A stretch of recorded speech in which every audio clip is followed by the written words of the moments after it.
Hey, welcome to my podcast. Berkicau bareng yuk.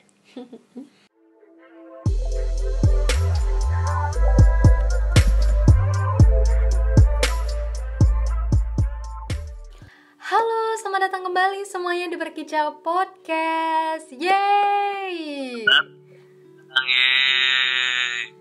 Jadi di episode 4 ini akan menjadi sedikit lebih berbeda ya teman-teman, karena Ika nggak bakalan sendiri. Wow. Jadi siapa tuh yang nemani Lika tuh? Siapa Kenapa tuh? kok nggak sendiri? Perkenalan dong. Oke deh. Selamat siang, sore, pagi buat teman-teman yang mendengarkan podcastnya Ika. Perkenalkan, nama aku Muhammad Fikri Reza. Biasa dipanggil Fikri, cuman untuk orang terdekat manggilnya Babang. Jadi ya si Ika manggilnya Babang karena aku consider dia orang terdekat. Menurut lo? Ya selain ya sama adik-adik aku. Ya udah gitu. Sekarang nggak ada sih, sibuknya masih kuliah aja di Malang. Nemenin Nika ya, kadang-kadang jadi gojek pribadi, kadang-kadang jadi yang ngisi-ngisi podcast dia, yang nemenin dia berkarya, yang nganterin dia kemana-mana, nganterin dia berobat, mikirin dia sakit, gitu-gitulah. Dari Kocerat bos. Oke, kita cut ya. Nah, seperti yang udah tertera di judul podcast hari ini, kita berdua, Ika dan Fikri, karena kebetulan kita udah briefing sebelum ini, but Fikri gak terlalu ngedengerin briefingnya, jadi nanti pasti bakalan ada malfunction sedikit di podcast Ika, karena Ika berusaha mengingatkan dia materi yang harus dia bawakan apa. Tapi for sure kita bakalan bahas tentang melawan insecure dan percaya diri hari ini. And 101 on how to be more confident, dimana kita bakal bahas beberapa langkah real, langkah-langkah sederhana dan nyata yang akan membuat kita selangkah lebih dekat untuk menjadi pribadi yang lebih mantap, lebih percaya diri. Oh iya. Oke, tapi nih Kak, sebelum kita masuk ke materi utama, kayaknya ada baiknya kita pemanasan dikit lah. Soalnya kemarin tuh aku penasaran kan, ketika tuh ada teman Nika tuh yang kayak pas kita bikin poll di Instagram tuh kan banyak tuh yang milih juga untuk dengar tentang hubungan kita instead of how to be confident lah. Jadi gimana kalau kita pemanasannya kita kasih itu? Boleh, berarti kita ngomongin tentang keuuan dikit nih. Walaupun gak banget gitu ya. Keuuan. Kita kan pasangan paling di dunia. No.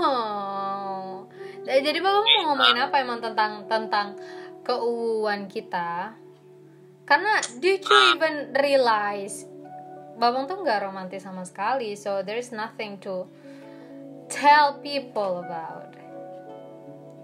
Loh, kenapa aku merasa di personal attack nih ya? Udahlah, aku mundurin diri ya. Jangan. Ayo, Babang mau ngomong apa? Babang mau ngomongin apa? Pas dibilang, oh ini kita ngomongin tentang our relationship, what's the first thing that pops up in your mind gitu? Ya mungkin ini hal-hal romantis yang pernah kita lakuin ke satu sama lain. Mungkin like what is like the most interesting thing that I ever do to you or you do to me kayak gitu. Apa tuh emang? Menurut kamu Bang tuh pernah nggak romantis? Itu aja diceritain biar orang-orang iri kan. Emang orang bakalan iri? Kagak iri tau. Kagak iri, orang mah biasa aja. Pacarnya aja lebih romantis daripada situ. Aku tuh cowok paling romantis sedunia ya. Jangan asal ngomong kau. Oke, lanjut Kak. Jadi ada beberapa dari teman Nika dan juga teman Babang pernah nanya, kok kayaknya perjalanan kita tuh kayak jalan tol gitu, mulus aja. Itu mungkin bisa diceritakan behind the scene-nya gimana gitu, biar maksudnya ya orang nggak tahu luarannya aja juga tahu dalamnya kita, mana tahu bisa membuat kita lebih terbuka kepada orang-orang lain gitu. Iya, jadi sebenarnya kayak gini ya, apa yang kalian lihat di sosial media itu kan gak selalu benar. Bisa jadi di balik itu kan banyak perjuangan, banyak ya jalur yang gak semulus jalan tol gitu, gak semulus kulit kulit wajah Pevita Pierce gitu yang mulus banget, gak ada jerawatnya, enggak lah. Justru kalau kita itu kelihatan mesra itu karena kita udah mengovercome banyak sekali cobaan, rintangan, halangan yang kita lalui itu sama-sama. Nah itu tuh termasuk juga gitu, berantem, fighting, debating, argumenting. Pokoknya udah kelas debat aja gitu. Kalau udah aku sama Ika tuh kadang-kadang ya udah salah satu dari kita harus ngalah kayak gitu demi yang satunya itu tercapai kewujudan keinginannya gitu-gitu. Iya, biasanya paling sering jadi ngalah pada intinya Ika. itu sebenarnya kita tuh mana ada nggak pernah ngalah. Kemana muka bapak nggak kelihatan? Gak apa-apa, kayak lihat lampu aja. Nggak mau, tadi Ika mau. katanya suaranya kurang jelas. Enggak, Ika mau lihat muka babang. Oke, Ya, terus lanjut. apalagi yang mau abang ceritain udah sebelum kita masuk ke yang serius. Mungkin kita bisa cerita kali ya. Sebenarnya Ika tuh jatuh cinta ke Bawang tuh pas kapan? Pertanyaan Ika, kenapa kapan Ika jatuh cinta? Momen apa yang membuat Ika tuh jatuh cinta sama seseorang yang seperti aku nih? Sebenarnya kan aku tuh nggak ganteng-ganteng amat ya, cuman ganteng banget gitu. Dulu pas dari dulu ya, dari SMA itu kelas 1, kelas 2 pas seleksi mau ke Amerika itu kan babang udah nembak Ika berapa kali gitu kan, terus tetapi Ika tolak cause I don't see, nggak tahu ya, karena mungkin Ika lagi sama seseorang yang lebih baik saat itu, jadi kan nggak bisa melihat babang gitu. Dan pada saat itu juga babang adalah orang yang bossy, yang sok tahu, yang sok hebat in every occasion gitu, and I don't like that kind of person pada saat itu. Terus pas akhirnya Ika tes SNMPTN di Malang, walaupun tes SNMPTN itu bukan untuk tujuannya babang, bukan, dan itu sama sekali bukan, oke? Enggak. Tapi aku korek ya kan, aku korek di cerita yang bagian aku ya. Enggak, seriusan enggak.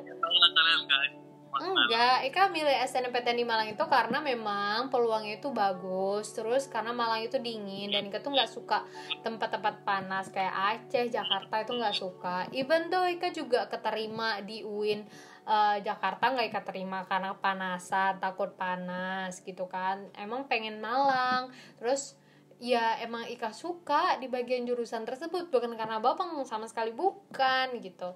Ya udah dari situ akhirnya pas udah sampai Malang, terus ngelihat babang tuh kok kayak full attention banget ke Ika, kayak benar-benar di take care, kayak aku bakalan pecah kalau misalnya nggak di take care sama dia. Jadi di situ Ika mulai terpincut lah kan kita belum ada siapa-siapa saat itu di Malang, like I don't know anyone gitu. Jadi ya why not, kayak gitu ceritanya. Sebenarnya karena waktu yang tepat, timing yang tepat, tempat yang tepat, suasana yang tepat.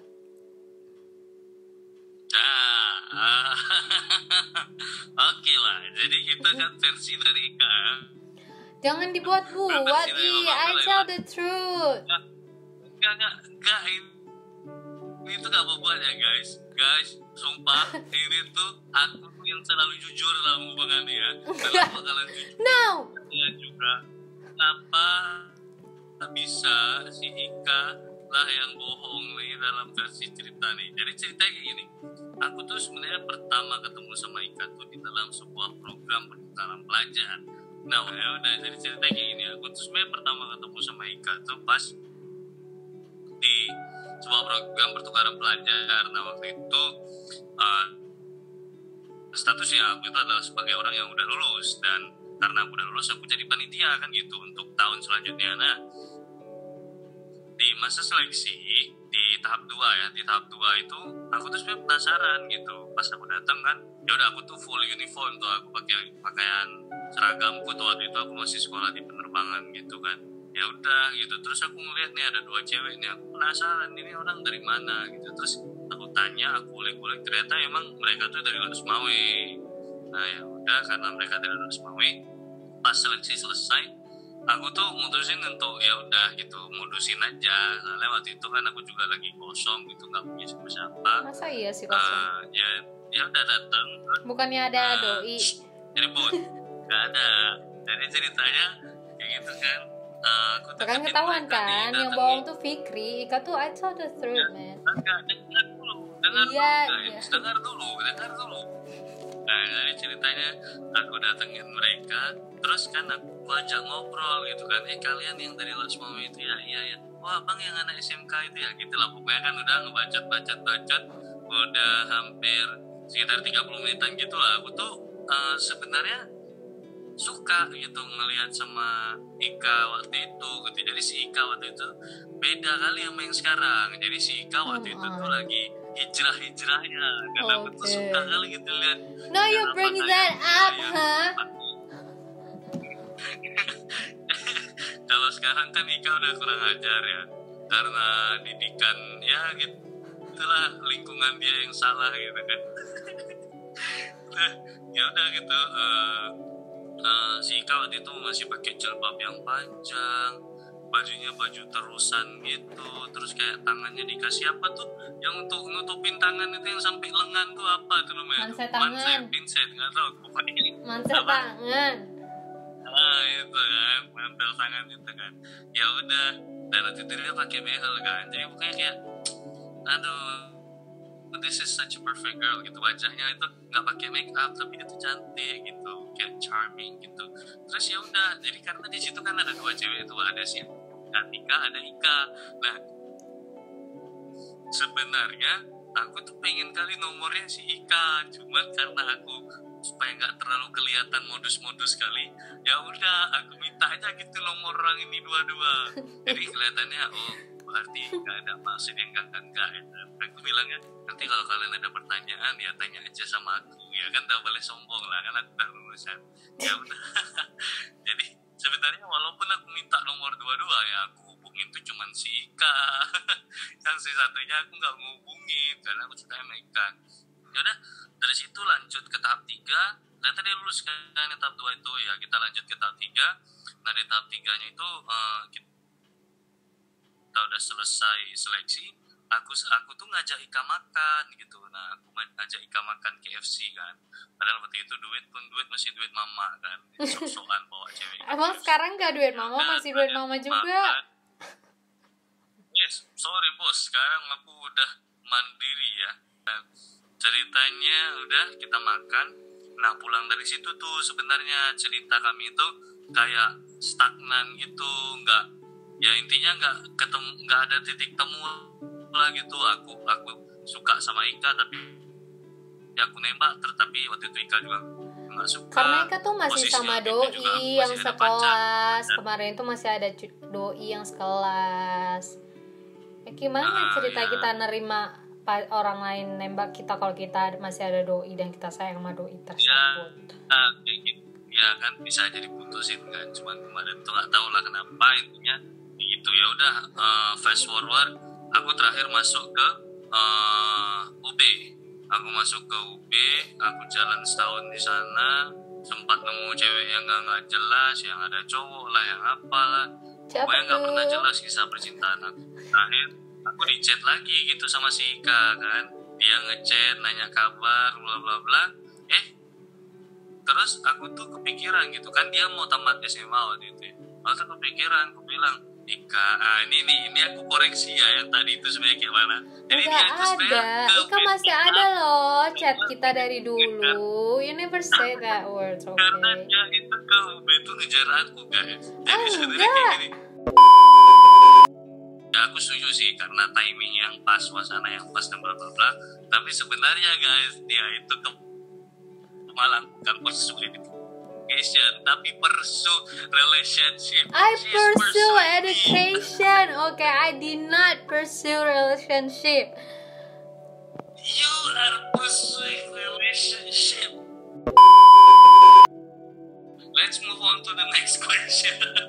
Oke, yaudah, udah terlalu panjang ya cerita sama Fikri. Padahal podcast ini bukan tentang itu. Kita langsung masuk aja ke inti pembicaraan untuk melawan insecure dan percaya diri. Untuk teman-teman yang masih merasa kurang mungkin dengan kepercayaan diri, boleh banget dengar ini. Dan kalau misalnya kalian punya teman yang kalian rasa senasib dengan kita-kita yang kurang percaya diri, boleh di-share podcast ini, karena harapannya adalah kita di sini pengen sama-sama menjadi lebih dekat, selangkah lebih dekat menjadi orang yang lebih confidence, baik untuk berbicara depan umum, berbicara depan kamera gitu ya harapannya. Oke, first of all, seperti biasanya, silakan jawab pertanyaan ini di kepala kalian masing-masing. Do you believe in yourself? Have you ever doubt yourself? And how often? Seberapa sering kalian meragukan diri kalian sendiri? Seberapa sering kalian meragukan kemampuan diri kalian sendiri? Kalau Babang sendiri gimana? Do you believe in yourself? I do. But you know, sometimes as a human, we always have a doubt. Kita tuh sebagai manusia tuh pasti pernah merasa ragu sama diri kita sendiri. Karena kita merasa nggak cukup, kita merasa kita nggak bakalan mampu ngelakuin ini. Kita merasa ada orang lain yang jauh lebih jago daripada kita. Jadi aku pasti pernah merasa ragu. Cuman ya sejauh ini alhamdulillah nggak pernah yang ragu akut gitu sampai aku nggak berani ngelakuin sesuatu. Babang dan kalian mungkin yang dengar merupakan tipe-tipe orang yang butuh validasi dulu nggak dari orang lain, misalnya untuk melakukan sesuatu, kayak misalnya mau melakukan misalnya nyanyi nih depan publik, tapi mikir dulu ini pendapat orang lain kalau gue nyanyi gimana ya. Kalau Babang tuh sebenarnya validasi itu bukan dalam arah kayak orang tuh bisa ngasih tahu aku, or people can tell me that I shouldn't do this or I should do this. Tapi lebih kayak nasihat. Kalau nasihat itu kita harus dengar. Karena sebagai manusia kita tuh nggak boleh juga kan, cuman kayak ya udah dari apa yang pikiran kita tuh kita lakuin aja gitu. Karena sebenarnya mungkin banyak juga orang yang lebih berpengalaman, orang yang lebih tahu, orang yang lebih ngerti tentang particular things gitu, that we should ask for them for their advice. Berarti butuh validasi, tapi dari orang-orang yang menurut kalian lebih jago gitu ya. Aku mau tanya nih, jadi kan kayaknya Ika pernah mendeteksi ketidakpercayaan diri Babang ya suatu hari.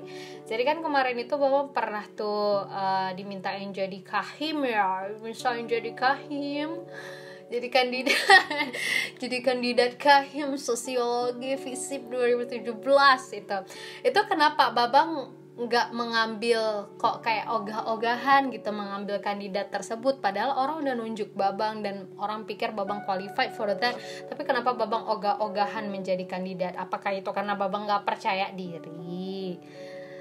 Tapi kan mendeteksinya sih Babang kayak nggak percaya sama kemampuan Babang sih dalam memimpin himpunan. Gimana? Coba jelaskan.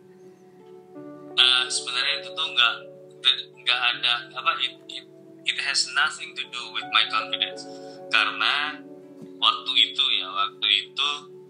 Babang itu jauh lebih mikir ke kapasitas diri. Nah, kalau udah ngomongin masalah kapasitas diri, itu tuh udah beda sama yang namanya confidence. Aku tuh sebenarnya kemarin itu memang udah gak mau berkelut sama organisasi supaya bisa fokus ke kuliah dan bisa cepat selesai gitu. Karena kan kita ini tamatan program pertukaran pelajar itu udah telat setahun. Jadi kayak kayaknya nggak bisa gitu ending my college year another year for just doing college stuff gitu. I need to get out of this place immediately, as soon as possible gitu. That's why aku tuh nggak ngambil kesempatan untuk menjadi KHI, bukan karena nggak percaya diri, tapi karena kita tahu kapasitas diri kita dan mana sih yang harus diutamakan. Nah, jadi tuh kan kita tuh punya prioritas. Ika prioritas bukan?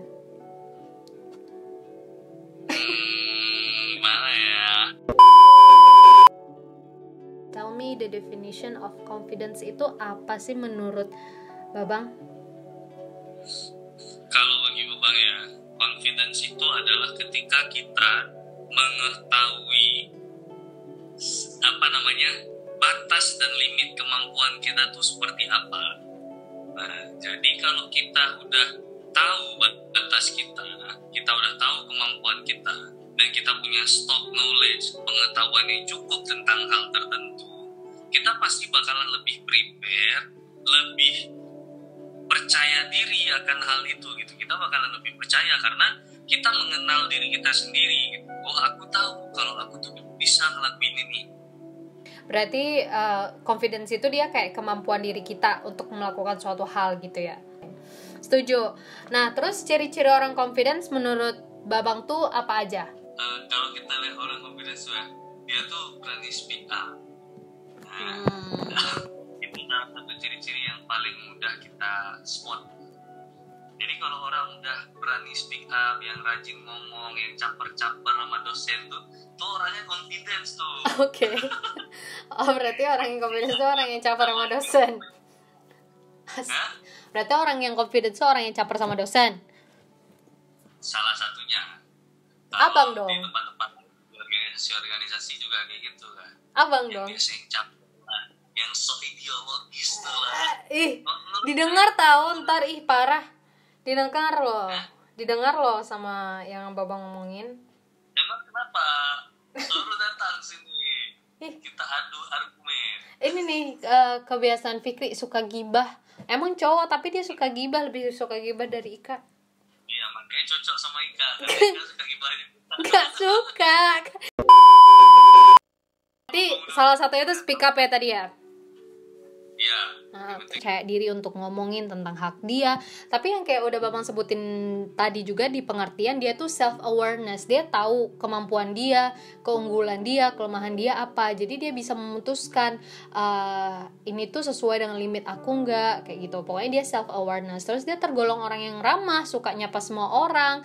Mungkin bagi beberapa orang itu menganggapnya caper, tapi padahal dia adalah orang yang friendly sama dosen. Tapi orang menyalahartikan dengan caper sama dosen. Ini mah pembelaan orang caper nih. Enggak.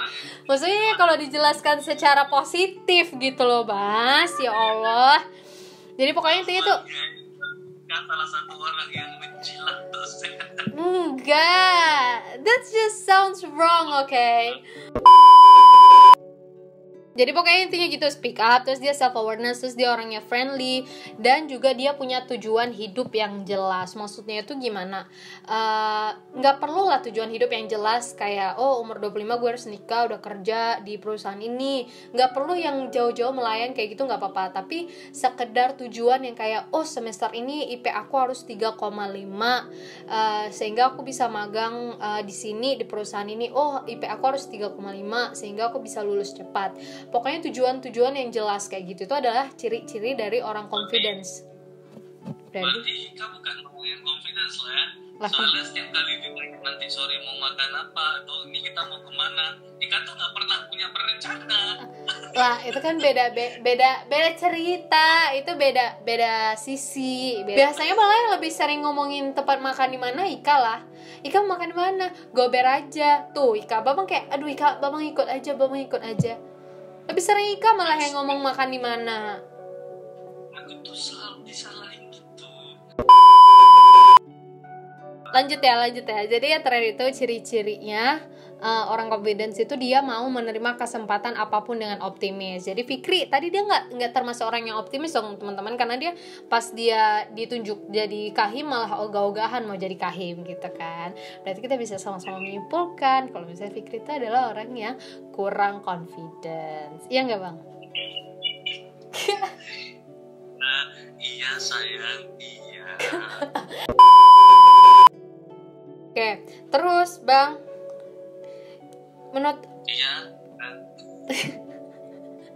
terus Bang, menurut Abang kebalikan dari orang confidence itu apa? Kalau kebalikan orang confidence itu pasti insecure. Ya karena orang-orang yang insecure ini dia orangnya self doubt. Dia tuh sering meragukan diri sendiri, meragukan kemampuannya. menurut Ika apa lagi kalau abang sih self-doubt? Self-doubt. Selain itu orang-orang insecure itu kebanyakan adalah pemikir yang over gitu, atau overthinker, pemalu yang berat, ragu, takut menerima tantangan atau kesempatan baru, pesimis, nggak yakin dengan kemampuan dirinya, dan seringkali lebih memperdulikan pendapat orang lain. Dan ya udah gitu, itu dampak jeleknya nanti dia bisa jadi stagnan gitu, dia bisa jadi pribadi yang stagnan. Contohnya ketika dia di organisasi nih, dia nggak bakalan terlalu dianggap gitu, kadang diacukan gitu, padahal memang ide-ide dari orang yang insecure ini ya sebenarnya ya cemerlangnya sama aja sama orang yang speak up, tapi kadang-kadang kan nggak didengerin karena dia nggak percaya diri untuk menyatakan apa pemikiran dia gitu. Tuh. Now, karena kita udah tahu ciri-cirinya seperti apa, dampak yang akan diakibatkan kalau kita menjadi pribadi yang kurang confidence itu seperti apa, now we gonna talk about the real solution that we can try together. Jadi kita bisa melawan sifat insekuritas tersebut bersama-sama. Nah, gimana tuh menurut Babang? Cara pertama yang bisa kita lakukan itu apa? Cara pertama yang bisa kita lakukan itu kita tuh misalnya ya, kita tuh suka sama particular things atau kita pengen punya skill di particular things, di hal tertentu, kita tuh harus terus mengasah ilmu itu gitu. Nah, jadi misalnya nih teman-teman yang punya passion di bidang bahasa Inggris, nah itu mungkin bisa ikut-ikut kursus, nonton-nonton video gitu-gitu kan, sampai kalian jago dan merasa mampu gitu dalam melakukan hal itu. Nah, kalau kalian udah merasa jago dan merasa mampu, dari situ nanti bakalan muncul tuh rasa percaya diri dalam hal apapun, dan itu akan merembet. Yang namanya kita udah membiasakan diri, nah itu nanti jadi kebiasaan di hal-hal lain yang kita pelajari juga gitu. Yang pertama ya, tahap pertama yang bisa kita lakukan. Tahap kedua yang bisa kita lakukan itu adalah beri list targetan atau tulis targetan.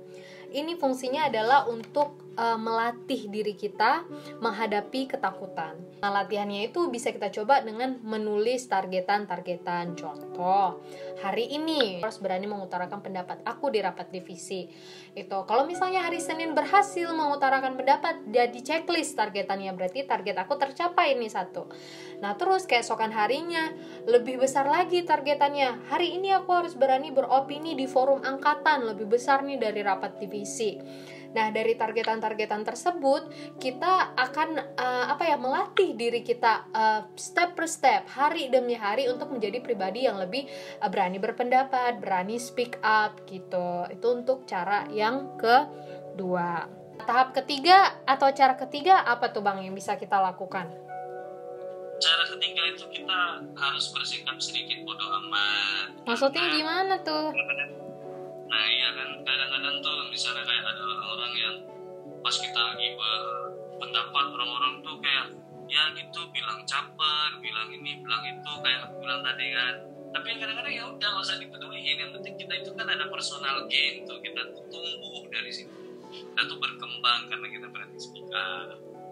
Oh gitu, berarti ya walaupun kayak dijudge gimana-gimana tetap harus maju gitu ya. Nah, itu untuk cara yang ketiga. Nah, cara yang keempat itu adalah circle yourself dengan teman-teman yang juga pede. Nah, kalau misalnya teman-teman udah punya teman yang pede, kita tuh bakalan belajar sedikit demi sedikit dari mereka secara organik gitu. Kita melihat, kita mengobservasi dari mereka secara langsung. Oh, ini caranya dia gimana ya bisa pede kayak gini gitu. Semakin sering kita bareng-bareng sama dia, semakin sering juga kita belajar gitu untuk cara keempat. Terus cara kelima itu adalah atur growth mindset. Jadi kalau misalnya kalian berpikir, aduh gue ini kan tipikal introvert ya, wajar lah gue gak berani ngomong kayak gitu. No, jangan jadikan itu alasan, karena itu bukan sebuah bentuk dari growth mindset gitu. Kita mau walaupun kita introvert, itu enggak men-stop kita dari being confident to tell our opinion. Karena banyak juga orang-orang introvert di luar sana pede-pede aja dengan opini-opininya dia. Ya benar banget tuh. Sebenarnya orang introvert tuh mereka tuh adalah orang yang memiliki ide-ide cemerlang, karena dia tuh masih jarang gitu kan terpengaruh sama orang-orang di luar lingkar dia gitu. Kalau kalian tipikal yang sering membanding-bandingkan diri ke orang lain ya, misalnya ada cara keenam yang bisa kalian lakukan. Coba mute orang-orang yang kadang-kadang selalu membuat kalian itu down gitu, merasa kalian nggak cukup, merasa kalian tuh lebih rendah dari dia. Dibandingkan melakukan hal tersebut, kita lebih baik follow orang-orang yang memang membuat kita percaya diri, misalnya kayak akun-akun yang ngomongin tentang empowering gitu. Tapi kalau kita merasa susah untuk menghilangkan yang tadi itu, nah kita tuh bisa juga mikirin untuk reach out ke tenaga-tenaga psikologis yang profesional. Nah, itu cara paling terakhir ya. Jadi total itu ada 7 cara guys. Sebenarnya cara-caranya itu semuanya sederhana, tapi kembali lagi ke kita mau atau enggak nih, sungguh-sungguh enggak nih mengubah diri menjadi lebih pede dan lebih berkembang. Ya, jadi sebenarnya kita nggak bisa gitu selalu langsung pede gitu ya. Kita kadang-kadang kan kita juga harus berantem sama diri kita sendiri gitu. We have a fight in ourselves that we need to kita tuh harus meyakinkan diri kita sendiri. Terkadang kalau ya udah ayo kita ngelakuin ini gitu, kita tuh harus ngelakuin ini. Setuju. Kita juga harus paham kalau di luar sana itu banyak orang tua, temen yang percaya sama kita, percaya kalau misalnya kita itu akan sukses, percaya kita tuh akan menjadi orang yang mandiri. Dan collect all of that trust from them, then combine with your own trust for yourself. Dan dengan begitu kita akan menjadi pribadi yang percaya dengan diri kita sendiri. Okay? Last but not least, don't forget to be kind, be grateful, and stay classy. Always love yourself. This is not your YouTube video, it's my podcast. And always love yourself. See you on the next episode everyone. Thank you juga buat Fikri yang udah jadi pacar yang sangat baik hari ini menemani adiknya podcast. Walaupun nggak niat sama sekali kelihatannya. Okay. Bye-bye. Bye-bye. Semuanya. Sampai kesempatan selanjutnya.